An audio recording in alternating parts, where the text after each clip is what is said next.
இப்போ ஒரு கோழின்னு எடுத்துக்கிட்டோம்னா கோழி மூலமாக நமக்கு ஒரு மாதத்துக்கு ஒரு 40,000 ரூபா 35,000 ரூபா வருமானம் வருதுன்னா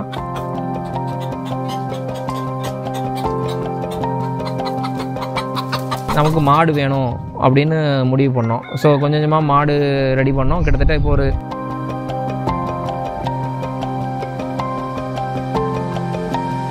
வருமானம்னு பார்த்தோன்னா நாட்டுக்கோழியில் தான் வந்து அதிகமான வருமானங்கள் வருது. நீங்கள் ஆடு மாடு கோழி எதை கம்பேர் பண்ணாலும் அந்த நாட்டுக்கோழிக்கு தான் ப்ரையாரிட்டி. உங்களுக்கு வந்து இன்கம் வந்து அதிகமாக இருக்கும்.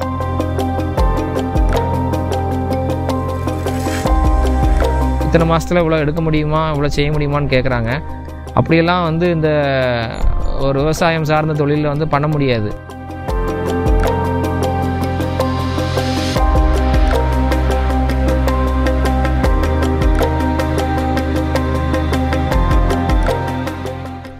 வணக்கம், என் பேர் கிருஷ்ணகுமார். நான் எம்இ கம்ப்யூட்டர் சயின்ஸ் முடிச்சிருக்கிறேன். நாங்கள் இப்போ வந்து கேகே நாட்டுக்கோழி பண்ணை அப்படிங்கிற ஒரு ஃபார்மிங், இன்டகிரேட்டட் ஃபார்மிங் வந்து நாங்கள் ஒருங்கிணைந்த பண்ணையம் பண்ணிக்கிட்டு இருக்கிறோம். இது எந்த இடத்துல பண்ணிக்கிட்டு இருக்கோம் அப்படின்னா, திருநெல்வேலி மாவட்டம் முக்கூடல் பக்கத்தில் பனையங்குறிச்சிங்கிற கிராமத்தில் பண்ணிக்கிட்டு இருக்கோம். இது முக்கூடல்லேருந்து ஒரு 9 கிலோமீட்டர் டிஸ்டன்ஸில் பனையங்குறிச்சி கிராமம் இருக்குது. ஸோ இங்கே வந்து ஒரு 10 ஏக்கரில் ஒரு ஒருங்கிணைந்த பண்ணையம் பண்ணிக்கிட்டு இருக்கோம். நம்மள்கிட்ட நாட்டுக்கோழி, அப்புறம் வந்து செம்மறி கிடா குட்டிகள், கொஞ்சம் வெள்ளாடு, அப்புறம் பால் மாடு, அதுக்கப்புறம் நெல் விவசாயம், இது எல்லாமே நம்ம இந்த ஒருங்கிணைந்த பண்ணையத்தில் நம்ம பண்ணிக்கிட்டு இருக்கிறோம். நான் எம்இ முடிச்சுட்டு ஒரு ப்ரைவேட் இன்ஜினியரிங் காலேஜஸில் ஒரு 7-8 வருஷமாக அசிஸ்டன்ட் ப்ரொஃபஸராக ஒர்க் பண்ணிகிட்டு இருந்தேன். நம்ம சொந்தமாக ஏதாவது ஒரு பிஸ்னஸ் பண்ணணும் அப்படிங்கிற இதை யோசிக்கும் போது இந்த நாட்டுக்கோழி வளர்ப்பு வந்து எனக்கு ஃபஸ்ட்டு ஸ்ட்ரைக் அவுட் ஆச்சு. ஏன் அப்படின்னா, இதில் வந்து இன்வெஸ்ட்மெண்ட் வந்து ரொம்ப கம்மி, அதே மாதிரி மெயின்டெனன்ஸும் ரொம்ப ஈஸி. உங்களுக்கு மேய்ச்சலுக்கு இடம் மட்டும் இருந்தால் போதும், நல்ல வளமான இடம் இருந்துச்சுன்னா உங்களுக்கு வந்து கோழி வளர்ப்புங்கிறது ரொம்ப சுலபமாக இருக்கும். அதே மாதிரி இன்கமும் நல்ல ஒரு வருமானம்னு பார்த்தோன்னா நாட்டுக்கோழியில் தான் வந்து அதிகமான வருமானங்கள் வருது. நீங்கள் ஆடு மாடு கோழி எதை கம்பேர் பண்ணாலும் அந்த நாட்டுக்கோழிக்கு தான் ப்ரையாரிட்டி. உங்களுக்கு வந்து இன்கம் வந்து அதிகமாக இருக்கும். ஸோ அதனால் நாங்கள் ஃபஸ்ட்டு சூஸ் பண்ணது வந்து நாட்டுக்கோழி தான். இந்த நாட்டுக்கோழியை வளர்க்கும் போது நமக்கு வந்த சின்ன சின்ன பிரச்சனைகள், அதுக்கு உண்டான சொல்யூஷன்ஸ் இப்படிலாம் தேடும்போது இந்த நாட்டுக்கோழிக்கு மாட்டு சாணம் இருந்தால் நல்லா வளருது. அதை நம்ம வந்து ப்ராக்டிக்கலாக பார்த்தோம். ஸோ அப்படி பார்க்கும்போது நமக்கு மாடு வேணும் அப்படின்னு முடிவு பண்ணோம். ஸோ கொஞ்சம் கொஞ்சமாக மாடு ரெடி பண்ணோம். கிட்டத்தட்ட இப்போ ஒரு 15-16 மாடு கிட்ட நம்மள்ட்ட இருக்குது, பால் மாடு. இந்த மாட்டோட சாணம் இது எல்லாமே வந்து நாட்டுக்கோழி வளர்கிறதுக்கு நமக்கு ஒரு அடிஷ்னல் பாயிண்ட்டாக இருக்குது. எப்படின்னு கேட்டிங்கன்னா, அந்த மாடு சாப்பிடக்கூடிய புண்ணாக்கு மிச்சமாகிறது, மாடு அள்ளி வெளியே போடுறது, இல்லை சில சமயம் தட்டி விடுறது, இந்த மாதிரி புண்ணாக்கு வந்து கோழிகள் வந்து சாப்பிடுது. அது போக மாட்டு சாணத்திலிருந்து செரிமானம் ஆகாத அந்த சின்ன சின்ன குருணைகள் வரும், அதையும் கோழிகள் விரும்பி சாப்பிடுது. அதே மாதிரி எருக்குழி, குப்பைக்குழின்னு சொல்லுவோம், அந்த குப்பைக்குழியில் போய் கிண்டி அதில் உள்ள புழு பூச்சி கரையான் இதெல்லாமே வந்து கோழிகள் வந்து விரும்பி சாப்பிடுது. ஸோ மாடு வளர்த்தோம் அப்படின்னா நாட்டுக்கோழி வளர்க்குறது ரொம்ப ஈஸி அப்படிங்கிறத அதுக்கப்புறம் தான் நாங்கள் கொஞ்சம் புரிதல் இருந்துச்சு. அதுக்கப்புறம் தான் நாங்கள் மாடை கொஞ்சம் கொஞ்சமாக ஸ்டார்ட் பண்ணும்போது மாட்டுக்கு வந்து தேவையான பசுந்தீவனங்களை உற்பத்தி பண்ணோம். காஞ்ச வைக்கோல் ரெடி பண்ணி ஸ்டோர் பண்ணுறது, இல்லை காஞ்ச தீவனங்கள் வரத்தட்டுகள் ரெடி பண்ணுறது, இது எல்லாமே நாங்கள் மாட்டுக்கு தேவையானதை பண்ணிக்கிட்டு இருக்கோம். கோழிக்குன்னு பார்த்தீங்கன்னா நெல் விவசாயம் பண்ணிக்கிட்டு இருக்கிறோம். குறைஞ்சது வருஷத்துக்கு ஒரு 8 ஏக்கர் 10 ஏக்கர் நெல் நடுறோம். எங்கள்கிட்ட இருக்கக்கூடிய நெல்லே கோழிக்கு போதுமான அளவுக்கு தீவனமாக இருக்குது. அதே மாதிரி அரிசியும் கோழிகளுக்கு கொடுக்குறோம். இது ரெண்டு போக அந்த நாய்களுக்கு பொங்குற சாப்பாடு மிச்சமாகிறத சாப்பிடுது. அதே மாதிரி மாட்டிலோட புண்ணாக்கு வேஸ்ட்டு, இந்த மாதிரி அதுபோக இயற்கையாக நம்ம வயலில் மேயக்கூடிய கோழிகள், நம்ம அறுவடை செஞ்சு நெல் ஃபுல்லாகவே வயலில் உதிர்ந்து கிடக்கும் நிறையா, அந்த நெல்லையும் கோழிகள் விரும்பி சாப்பிடுது. ஸோ இப்போது என்னென்னா, இப்போ செம்மறி கிடா குட்டிகள் வளர்க்குறோம். ஸோ இவ்வளவும் பண்ணும்போது எனக்கு வந்து அந்த அனிமல் வேஸ்ட் வந்து ரொம்ப அதிகமாக கிடைக்குது. மாட்டோட சாணம், ஆட்டோட சாணம் இதெல்லாம் அதிகமாக கிடைக்குது. இது வந்து விவசாயத்துக்கும் நமக்கு வந்து ஒரு நல்ல ஒரு உரமாகவும் ஆகுது. ஸோ உங்களுக்கு நீங்கள் வந்து நாட்டுக்கோழியை வந்து பிரதானமாக பண்ணணும்னு நினச்சிங்க அப்படின்னா இதெல்லாம் நீங்கள் உங்களுக்கு வந்து இருந்தால் உங்களுக்கு வந்து கோழி வளர்க்குறது வந்து ஒரு பெரிய பொருட்டாகவே இருக்காது. ஒரு இயற்கையாக அதுக்கு தேவையான புழு பூச்சி, அது மாதிரி க்ரீன்ஸு, அதாவது பச்சை, ஒரு அருகம்புல்லோ கோரப்புல்லோ, இந்த மாதிரி இந்த தீவனங்களும் உங்களுக்கு வந்து உங்கள் இடத்துலையே ரெடி பண்ண வேண்டாம். நீங்கள் தண்ணி மட்டும் இருந்தால் போதும், அது தண்ணி பாய்ச்சி போட்டிங்கன்னா அதுவே உங்களுக்கு ரெடி ஆகிக்கும். ஸோ இப்படி நீங்கள் வந்து நாட்டுக்கோழியை நீங்கள் வளர்க்கலாம். ஸோ இந்த நாட்டுக்கோழியில் வந்து பார்த்திங்கன்னா சில பேர் வந்து நாட்டுக்கோழி வளர்த்து முட்டை விற்கிறாங்க. சில பேர் முட்டையை குஞ்சு சேல்ஸ் பண்ணுறாங்க. சில பேர் அதை கறிக்காக வளர்த்து கடைசியாக ஒரு கறி கடைக்கோ இல்லை எண்ட் யூஸருக்கோ கொடுக்குறாங்க. நம்ம இதில் என்ன பண்ணிக்கிட்டு இருக்கோம் அப்படின்னா குஞ்சு உற்பத்தி பண்ணிக்கிட்டு இருக்கோம். தாய்க்கோழி நம்மள்ட்ட இருக்குது, முட்டையை எடுக்கிறோம், ஸ்டோர் பண்ணுறோம். மொத்தமாக முட்டை சேர்ந்த உடனே இன்குபேட்டரில் வச்சு குஞ்சு பொறிக்க வச்சு குஞ்சு ஒரு நாள் குஞ்சியாக கேட்குறவங்களுக்கு ஒரு நாள் குஞ்சியாகவும், ஒரு மாத குஞ்சியாக கேட்குறவங்களுக்கு ஒரு மாத குஞ்சியாகவும் நம்ம கொடுத்துக்கிட்டு இருக்கிறோம். இப்போ எப்போவுமே நம்மள்ட்ட வந்து குஞ்சு வந்து ஆர்டர் இருந்துக்கிட்டே இருக்கும். அட்வான்ஸ் புக்கிங்லேயே தான் இருக்கும். 4 மாதம் 3 மாதம் ஆர்டர் இருக்கும். குஞ்சுகள் வந்து வளர்க்க தெரிஞ்சவங்களுக்கு வந்து ஒரு நாள் குஞ்சு வாங்கிட்டு போயிடுறாங்க. அவங்க வந்து ஒரு குஞ்சு வந்து 65 ரூபான்னு சொல்லி வாங்கிட்டு போகிறாங்க. ஒரு மாத குஞ்சு வந்து 130 ரூபான்னு சொல்லி கொடுக்குறோம். கொஞ்சம் வளர்க்க தெரியாதவங்க எங்களுக்கு ஒரு மாதம் ப்ரூடிங் போட்டு வளர்த்து கொடுங்கன்னு கேட்குறவங்களுக்கு ஒரு மாத குஞ்சியாக நம்ம கொடுத்துட்றோம். அந்த குஞ்சுங்களுக்கு வந்து சின்ன குஞ்சுங்களுக்கு வந்து தீவனம் வந்து ஸ்டார்டர் தீவனம் கொடுக்குறோம். போக போக அது அரிசி கம்மம்புல் இந்த மாதிரி போட்டு பழகிக்கலாம்.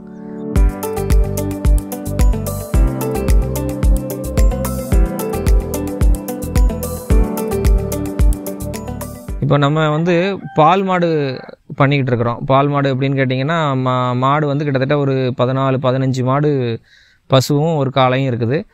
இதில் வந்து எப்போவுமே நமக்கு ஒரு 8-9 மாடு 10 மாடு கறவையில் இருக்கும், ஒரு 4-5 மாடு சினையில் இருக்கும். உங்களுக்கு வருஷம் ஃபுல்லாக பால் உற்பத்தி பண்ணணுங்கிறதுக்காக இந்த மாதிரி பண்ணிகிட்ருக்குறோம்.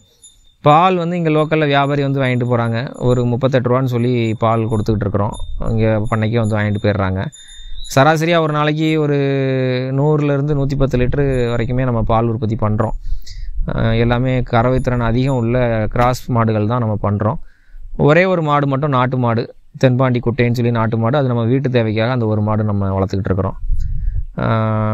இந்த பால் மாடு மூலமாக வரக்கூடிய வருவாயில் நம்ம வந்து பண்ணையை ரன் பண்ணிடலாம். மாட்டுக்கு தேவையான செலவு, லேபருக்குள்ள சம்பளம், கரண்ட் பில்லு, மற்ற அரிசி, மற்ற என்னென்ன எக்ஸ்பென்சஸ் இருக்கோ அவ்வளோவுமே ஏதோ ஒன்று பால் மாடு வந்து நமக்கு வந்து மீட் அவுட் பண்ணிடுது. கோழிலேருந்து வரக்கூடிய வருமானமும் ஆட்டிலேருந்து வரக்கூடிய வருமானம் நமக்கு மிச்சமாக இருக்கும். ஆடு வந்து அதுக்கப்புறம் இப்போ லேட்டாக தான் நம்ம ஒரு 2-3 வருஷமாக தான் ஆடு பண்ணிகிட்ருக்குறோம். ஆடு எதுக்காக பண்ணுறோன்னா, சரி நமக்கு லேபருக்கும் கரெக்டான கொஞ்சம் டைமிங் ஃப்ரீயாக இருக்குது, அந்த டயத்தில் கொஞ்சம் மேய்ச்சிக்கிடுவாங்க அப்படிங்கிறதுக்காக. இடமும் அதிகமாக இருக்குது, புல் அதிகமாக இருக்குது, ஒரு 15-20 ஏக்கர் இருக்கிறதுனால நம்ம இடத்துக்குள்ளே மேய்கிறதுக்கே அது கரெக்டாக இருக்குது. ஸோ ஒரு 15-20 ஆடு தான் ஆரம்பத்தில் சூஸ் பண்ணி எடுத்து வளர்த்துக்கிட்டு இருந்தோம். வெள்ளாடு அப்படி வளர்த்துக்கிட்டு இருக்கும்போது கொஞ்ச நாள் கழித்து அப்படி பெருகி ஒரு 40 ஆடு 50 ஆடு வெளியே இருந்து கொஞ்சம் ஆடுகளும் வாங்கினோம். 50 ஆடுக்கு மேலே போகும்போது நம்மளால் அதை பார்க்க முடியலை. என்னன்னு கேட்டிங்கன்னா, வெள்ளாடு வந்து மேய்ச்சலில் ஓடுது. கொஞ்சம் நமக்கு அதை மேய்ச்சலில் கண்ட்ரோல் பண்ணுறதுங்கிறது ஒரு ஆளாக பார்க்குறதுங்கிறது ரொம்ப டிஃபிகல்ட்டாக இருந்துச்சு. ஸோ அதுக்கப்புறம் தான் சரி வெள்ளாடை குறைச்சிட்டு செம்மறி வாங்கிடுவோம் அப்படின்ட்டு இப்போ வெள்ளாடை வந்து ஒரு நிறைய ஆடுகளை சேல்ஸ் பண்ணிவிட்டு கம்மியான எண்ணிக்கையில் மட்டும் வெள்ளாடு வச்சுருக்கிறோம். செம்மறி வந்து ஒரு 50-60 கிடா குட்டிகள் வந்து செம்மறி நம்மள்ட்ட இருக்குது. இந்த செம்மறி எப்படின்னு கேட்டிங்கன்னா, மழை சீசன் முடிஞ்ச உடனே நெல் அறுவடை முடிஞ்ச உடனே செம்மறி குட்டிகள் வாங்கி விட்டுருவோம். வாங்கி விட்டு ஒரு 7-8 மாதம் அடுத்த மழை சீசன் ஆரம்பிக்கிற வரைக்கும், அதாவது வயல் அடிக்கிற வரைக்கும், தொலி அடிக்கிற வரைக்கும் இந்த செம்மறி குட்டிகள் வந்து நம்மள்ட்ட இருக்கும். மற்றபடி இந்த செம்மறிக்கு வந்து தீவனம்னா காலையில் அடர் தீவனம் கொடுத்துட்றது. மதியத்துக்கு மேலே ஒரு 4 மணிக்கு மேலே மேய்ச்சலுக்கு போயிட்டு 6-6:30க்கு திரும்ப ஷெட்டுக்கு வந்துடும். வந்தோடனே திரும்ப கொஞ்சம் அடர் தீவனம் கொடுத்துருவோம். இது எல்லாமே கறி பர்பஸ்க்காக தான் இந்த செம்மறி வளர்க்குறோம்.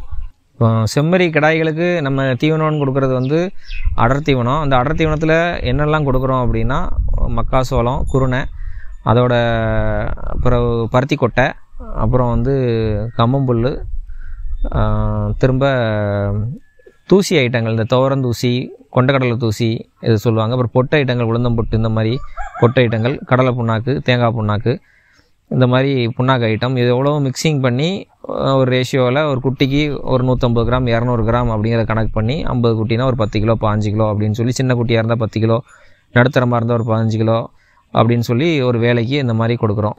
மொத்த குட்டிக்கும் சேர்த்து ஒரு குட்டிக்கு ஒரு 100-150 கிராம் 200 கிராம் வரைக்கும் கூட குட்டிகள் சாப்பிடுது. அப்புறம் வந்து அகத்தி கொலை போட்டிருக்கிறோம் நம்ம தோட்டத்தில். அதை கொஞ்சம் ஒடிச்சு கொண்டு வந்து குட்டிகளுக்கு போடுறது. சாயங்கால நேரத்தில் மேய்ச்சலுக்கு போகிறது. அப்புறம் மேய்ச்சலுக்கு போய்ட்டு வந்து திரும்ப அடர் தீவனம் சாப்பிட்றது. செம்மறியை பொறுத்த வரைக்கும் ஒரு 6 மாதம் 7 மாதம் வளர்ப்பு. அது முடிஞ்ச உடனே நம்ம அப்படியும் குட்டியை அப்படியே சேல்ஸ் பண்ணிடுறோம். செம்மறியில் வந்து நம்ம அடர் தீவனம் அதிகமாக போடுறதுனால செலவுகள் கொஞ்சம் அதிகமாக இருக்கும், ரொம்ப லாபம் இருக்காது. குட்டிகள் ஒரு குட்டிக்கு நமக்கு ஆவரேஜாக ஒரு 2500-3000 அந்த ரேஞ்சுக்கு ஒரு குட்டிக்கு லாபம் இருக்கும். ஒரு 7-8 மாதம் வளர்த்தா ஒரு 50 to 60 குட்டி நம்ம எப்போவுமே மழை சீசன் முடிஞ்சோடனே வாங்கி விடுவோம். அது மாதிரி மழைக்கு முன்னாடி விற்றுருவோம். இது வந்து ஒரு உபரி வருமானம். உங்களுக்கு அதுக்கப்புறம் கோழி வந்து ஒரு ஸ்டாண்டர்டான ஒரு இன்கம். உங்களுக்கு வந்து ஒரு வாரத்துக்கு ஒருக்கா, ஒரு 10 நாளைக்கு ஒருக்கா உங்களுக்கு வருமானம் வந்துக்கிட்டே இருக்கும். உங்களுக்கு வந்து குஞ்சு விற்பதன் மூலமாகவும், கோழி யாரும் கேட்டால் கோழி கொடுக்குறது மூலமாகவும் உங்களுக்கு வருமானம் வந்துக்கிட்டு இருக்கும். பால்ங்கிறது உங்களுக்கு 10 நாளைக்கு ஒருக்கா வந்து உங்களுக்கு பால் வந்து அமௌண்ட் வந்துக்கிட்டே இருக்கும். ஸோ நமக்கு இதில் செலவு அப்படின்னு பார்த்தா, மாட்டுக்கு போடக்கூடிய அடர்த்தி உணவு ஒரு செலவு, செம்மறிக்கு போடக்கூடிய அடர்த்தி உணவு ஒரு செலவு, கோழிக்கு போடக்கூடிய நெல், அரிசி இது ஒரு செலவு. அதுபோக நம்ம லேபர் 3 பேர் இருக்காங்க, 3 பேருக்கு சம்பளம் கொடுக்குறது, கரண்ட் பில்லு, இது எல்லாமே ஒரு எக்ஸ்பென்சஸாக இருக்குது. ஸோ டோட்டலாக நம்ம பார்க்கும்போது இப்போ ஒரு கோழின்னு எடுத்துக்கிட்டோன்னா, கோழி மூலமாக நமக்கு ஒரு மாதத்துக்கு ஒரு 40,000 35,000 வருமானம் வருதுன்னா, அதில் செலவுனா ரொம்ப கம்மி தான். ஒரு 8,000 அந்த ரேஞ்சுக்குள்ளே செலவு முடிஞ்சிடும். நமக்கு மீதமாக இருக்கிறது ஒரு 25,000 30,000 வரைக்கும் நமக்கு வந்து கோழி மூலமாக. இது வந்து ரொம்ப சிம்பிளாக பண்ணாலே இவ்வளோ வருமானம் எடுக்க முடியும் ஒரு ஆளால். மாடு மூலமாக நீங்கள் பால் உற்பத்தி பண்ணி நீங்கள் சேல்ஸ் பண்ணுறதுனால உங்களுக்கு ஒரு மினிமம் ஒரு 15 மாடு பால் மாடு போட்டிருக்கீங்கன்னா உங்களால் ஒரு குறைஞ்சது ஒரு 25,000 ஒரு மாதம் லாபமாக எடுக்க முடியும். அதுபோக ஆடு, செம்மறி ஆட்டில் நீங்கள் எடுக்கிறது மொத்தமாக ஒரு வருஷத்துக்குன்னு தான் பார்க்க முடியும், அது மாதத்துக்குன்னு பார்க்க முடியாது. அப்படி பார்க்கும்போது ஒரு 50 குட்டி 60 குட்டி போட்டிங்கன்னா ஒரு குட்டிக்கு 2,500 3,000 வரைக்கும் உங்களுக்கு கிடைக்கும். இதுதான் வந்து உங்களுக்கு கிடைக்கக்கூடிய டோட்டல் இன்கம். ஸோ யாருனாலும் சரி தான், நீங்கள் வந்து உங்களுக்கு சொந்தமாக இடம் இருக்குது, உங்களுக்கு இந்த மாதிரி ஒரு அக்ரி ரிலேட்டட் ஒரு பிஸ்னஸ் பண்ணணும் அப்படின்னு நினைக்கிறீங்க, ஆர்வம் இருக்குது அப்படின்னா கண்டிப்பாக பண்ணுங்கள். அதுக்கு வந்து முதல்ல நீங்கள் வந்து ஒரு குறைஞ்சது தாய்க்கோழியை வச்சு நீங்கள் கோழி பண்ண ஆரம்பிக்கணும்னு நினைக்கிறீங்களா, ஒரு குறைஞ்சது ஒரு 100 தாய்க்கோழி வச்சு ஆரம்பிக்கலாம். அப்புறம் ஆடு நீங்கள் ஸ்டார்ட் பண்ணணும்னு நினச்சிங்கன்னா ஒரு 10 ஆடு எடுத்து நீங்கள் ஸ்டார்ட் பண்ணிக்கலாம் ஆடை பொறுத்த வரைக்கும். அதே இது நீங்கள் மாடு எல்லாம் எடுத்து பண்ணணும் அப்படின்னா குறைஞ்சது ஒரு 4-5 மாடு எடுத்து நீங்கள் ஸ்டார்ட் பண்ணிக்கலாம். இதெல்லாமே உங்களுக்கு ஒரு ட்ரையல் பேசிஸில் தான் நீங்கள் பண்ண போகிறீங்க. இதில் இருந்து கற்றுக்கிட்டு இதுக்கப்புறம் நீங்கள் பெருக்கிக்கோங்க. நானுமே எடுத்த உடனே ஒரு 200 கோழியோ 250 கோழியோ பண்ணலை. அதே மாதிரி ஆடும் ஒரே நேரத்தில் 70 80 100 அந்த மாதிரி ஆடெல்லாம் நம்ம எடுத்து பண்ணலை. மாடுமே நம்மகிட்ட முதல்ல ஒரு 3 மாடில் தான் ஸ்டார்ட் பண்ணோம். ஒரு 1.5 2 வருஷம் 3 வருஷம் அந்த 3 மாடு 4 மாடை வச்சே தான் நம்ம ஃபார்ம் ரன் பண்ணோம். காரணம் என்ன அப்படின்னா, ஒரு தொழில் பண்ணுறோன்னா அதில் உள்ள ப்ளஸ் என்ன மைனஸ் என்ன, என்னென்ன பிரச்சனைகள்லாம் வரும் அப்படிங்கிறத நம்ம கற்றுக்கிறதுக்கு ஒரு டைம் வேணும். அந்த டயத்தை ஒரு 2-3 வருஷம் நம்ம எடுத்துக்கணும். இந்த கோழி மூலமாக கற்றுக்கிட்டது, ஆடு மூலமாக கற்றுக்கிறது, இது சின்ன லெவலில் கற்றுக்கிட்டு அதுக்கப்புறமா பெரிய லெவலில் பண்ணணும். இப்போ நம்மள்ட்ட 15 மாடு 20 மாடு கிட்ட வருது அப்படின்னா, இதை நம்ம எடுத்த உடனே பண்ணோம்னா பண்ண முடியாது. ஸோ என்ன ஏன் அப்படிங்கிறதே தெரியாது. அது மாதிரி ஆடுமே, ஒரு ஆடு வந்து எதுக்கு இறை சாப்பிடாமல் இருக்குது, தண்ணி குடிக்காமல் இருக்குது, அது யூரின் போகலையா, புழுக்க போடலையா அப்படிங்கிறதெல்லாம் நம்ம வந்து அதை கவனிக்கணும். அப்படின்னா ஒரு எக்ஸ்பீரியன்ஸ் வேணும். அதுக்கு நம்ம ஆரம்பத்தில் ஒரு குறைஞ்ச ஒரு 10 ஆடு 15 ஆடை வச்சு ஸ்டார்ட் பண்ணணும். யார் புதுசாக பண்ணுறதா இருந்தாலும் குறைஞ்ச லெவலில் ஸ்டார்ட் பண்ணுங்கள். அதே மாதிரி ஃபஸ்ட்டு அதில் கற்றுக்கிறதுக்கு என்ன இருக்குது அப்படிங்கிறத பார்க்கணும். இன்கம் அப்படிங்கிறத மட்டுமே ஃபோக்கஸ் பண்ணாமல், இதில் இவ்வளோ வருமானம் வரும், இவ்வளோ போட்டால் இவ்வளோ லாபம் வரும் அப்படிங்கிறது மட்டுமே இல்லாமல், நம்ம கற்றுக்கிறதுக்கு அதில் என்ன இருக்குது, கற்றுக்கிட்டோமா, அந்த தொழிலை நம்ம நேசித்து செய்கிறோமா அப்படிங்கிறத மட்டும் முதல்ல பார்க்கணும். நமக்கு நிறைய பேர் ஃபோன் பண்ணுறாங்க, நான் இவ்வளோ ரூபா போட்டால் இத்தனை மாதத்தில் இவ்வளோ எடுக்க முடியுமா, இவ்வளோ செய்ய முடியுமான்னு கேட்குறாங்க. அப்படியெல்லாம் வந்து இந்த ஒரு விவசாயம் சார்ந்த தொழிலில் வந்து பண்ண முடியாது. இந்த மாதம் நமக்கு வருமானம் வரும்னு நினச்சிருப்போம், வராது. இது கவர்மெண்ட் ஜாப் மாதிரி 1ஆம் தேதி நமக்கு சம்பளம் வரும்லாம் சொல்ல முடியாது. பால் எதிர்பார்த்துருப்போம், அந்த 100 லிட்டர் வரும்னு 80 லிட்டர் தான் அன்றைக்கி வந்திருக்கும். அதுக்கு ஏதாவது ஒரு பிரச்சனை இருக்கும், சில சமயம் 110 ஆகும். விவசாயமும் அப்படி தான். நீங்கள் வந்து ஒரு ஏக்கருக்கு 35 மூட்டை எடுக்கணும்னு நினச்சிருப்பீங்க, அந்த வருஷம் உங்களுக்கு ஒரு காலநிலை சப்போர்ட் பண்ணாமல் 20-25 மூட்டை தான் வந்திருக்கும். ஸோ இதெல்லாமே வந்து ப்ளஸ்ஸும் இருக்கும் மைனஸும் இருக்கும். இந்த தொழிலை பொறுத்த வரைக்கும் எல்லாத்தையும் தாங்கி உங்களுக்கு நீங்கள் பண்ணுறதுக்கு உங்களுக்கு அந்த தொழில் மேலே ஒரு ஆர்வமும் இருக்கணும், பொறுமையும் இருக்கணும். அப்படி இருந்தால் தாராளமாக யாருனாலும் அந்த தொழிலை பண்ணலாம்.